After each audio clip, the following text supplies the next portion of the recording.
Hello, what's up guys? Good day everyone. This is Joven Sikat from Tarlac City. So yan, meron tayo ditong repeat customer from Santa Ignacia, Tarlac. Bali, nandito tayo sa kanyang resort na Terras Altas. So ang gagawin natin is meron siyang additional na FRP na 13x54. At ang kanyang head is naka manual head. Papalitan natin ng automatic head. Yun.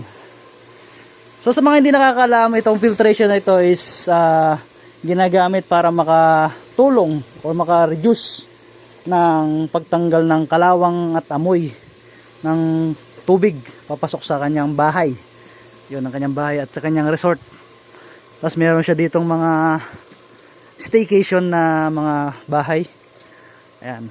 At meron kang iPhone tower. Yan, sa mga taga-Tarlac, kung gusto nyong magbakasyon. Ayan o. Napakagandang lugar. Tapos meron tayong magandang view banda ron. Yun. So ito yung mga gamit natin.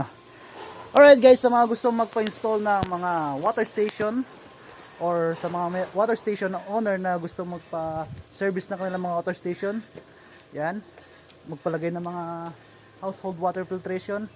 Yan, mag-message lang kayo sa aking Facebook page na Jaya Works or message on personal account Joven Sikat. Yon, inulit ko, Joven Sikat from Tarlac City. At your service, ma'am and sir. Yun lang po. Bye bye.